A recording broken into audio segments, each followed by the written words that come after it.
Welcome back, Backroadians. Deborah the Bee back with another video from the Backroads 2. Thanks a lot for being here today. So it is Black Friday. Some people, it's a day of rest after Thanksgiving. I worked a lot of hours yesterday, so I'm a little bit tired. Kind of waiting to go to the gym. As you can see, my gym bag's right there. And I thought I would do a video today because Black Friday for me is a little different.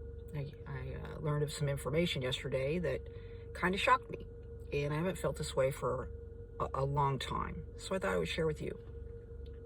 I'm a very private person. I'm monetizing this channel because right now I kind of feel like I just want to get this other job. I want to work it. I want to stash my cash and get myself kind of stabilized, you know. I'm looking at staying in Agassiz for the winter. And last night was pretty cold, but I was fine, y'all. But I figured I would talk about my homie and his boyfriend. I have developed a friendship with them. They're one of the very first people that I've actually allowed into my life, and I've shared a little bit of it with and spent time with, you know, them from time to time. And I told you that my homie and I, we kind of are giving each other, you know, his mother died, so I'm giving him his mother vibes, and my kids are back. My sons are back in Kansas. And so he's giving me son vibes, but I kind of have been thinking that that was getting ready to kind of pass because he's spending a lot more time with his boyfriend, and I kind of feel like a third wheel, you know. So one of the things about me spending time with them is they are always acting like, you know, in fact, just to give you an example, his boyfriend the other day said that one of the reasons why they invite me over to their house is that it gives me some sanity in my insane world. And I kind of corrected him the other day and said, listen to me, my life was very insane before. I have found that within these experiences of living this way, I have found a sanity that I've never had before. And this peace that I also have. So I understood, you know, why they were spending time with me, but it seemed as though perhaps they were getting more out of it than I was in the form of them doing something good for another, you know. When I talk about all of these winter items that I purchased, it almost seemed like that they felt guilty. And they were like, hey, you know, sometimes when it's cold, we don't think about you, but sometimes we do. And, you know, sometimes we're going to say no, and sometimes we're going to say yes, as far as you coming and spending the night or using our shower or, you know, whatever. And I never, ever ask them that. They always invite me. And oftentimes I'm very hesitant because of the fact that I kind of get this vibe that it's like a charity. I'm a charity case to them and not necessarily friends with them.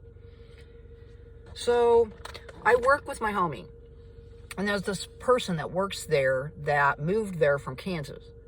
And we connected right off, but we connected for the wrong reasons. It wasn't what I thought.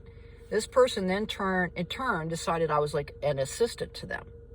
And nobody at this place really likes this dude. And I really don't get along with him very well because I kind of stand up to myself, whereas other people don't. And he's not a supervisor. He's not in any kind of managerial capacity over me. And I make sure that he understands that. I was nice to a certain point, but after a while, it was like, come on, really?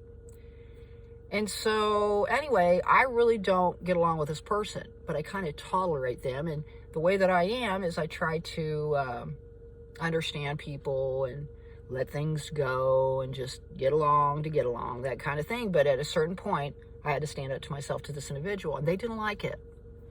So it's kind of, you know, not that great of a thing for everybody that works with this person. Now, my homie's been spending time with this person because he's been bringing him to work because the guy had issue with a vehicle. And I wondered about what they would talk about to and fro from work. So this guy that I'm talking about that nobody likes, that came from Kansas, that he's looked at me as an assistant, here of late has been being very cryptic with their comments to me. Very creepy. Almost like they're aware of my life. And hardly anybody knows about my life, y'all. I've told, well, my homie knows, his boyfriend knows, and another person I work in the evening knows, and I know he didn't say anything to anybody else. Everybody else knows that I do sleep in my car when I camp. And they know that I've got kind of an unusual, unconventional lifestyle. But the story is that I live with my nephew and his girlfriend. And that's what I tell people. I've had people that live the life come up and ask me if I'm a full-timer. And I've told them no. And the reason why I've told them no is for safety reasons. Because I'm by myself. And I don't know these people. And I don't need to divulge personal information to total strangers. Just because we've got this camaraderie that we're doing the same thing. I'm a very private person. And I don't share a lot with people. And when I do trust in another, it's something that, it's hard for me to do. So when I do it, it's a big deal. Well, I was talking to my homie last night, and I found out that his boyfriend told this person all my business. Told him everything. And I was shocked. I was shocked because I trusted these people. And they betrayed that trust. And I put it back in terms to them as, you outed me. Y'all are gay, right? They're real worried right now because of the new president. And someone, I guess, used a derogatory term to my homie yesterday out of work. And called him a name. It's derogatory.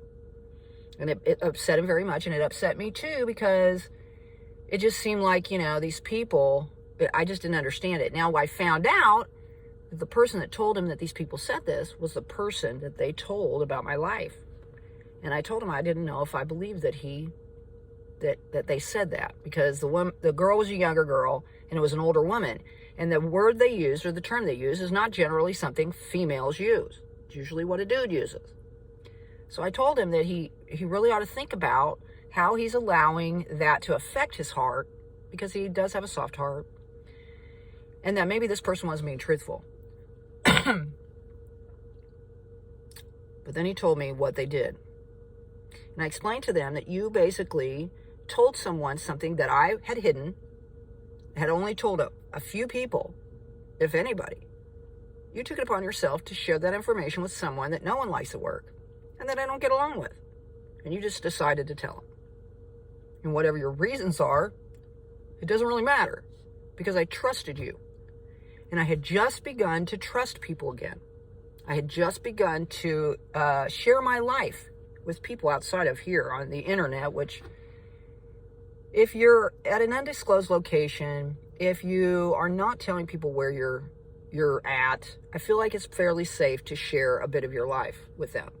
But to sit here and live stream my life, or to TikTok and tell people where I'm at, I just don't feel like for a woman it is a safe thing to do. But maybe I'm wrong. But I have some experiences when I first started on the internet that was very creepy and weird and scary. And I'm just don't have anything but the experience that I had before to kind of go by. But I feel like these individuals betrayed my trust. And I made sure that they understood that. And I tried to put it in terms that they would understand. That if someone outed their sexuality in that way, they would feel the same way. And so now, I talked about I felt alone. I guess my intuition was kicking in, because I really do now feel way more alone than I did before. That I cannot trust these individuals with information anymore.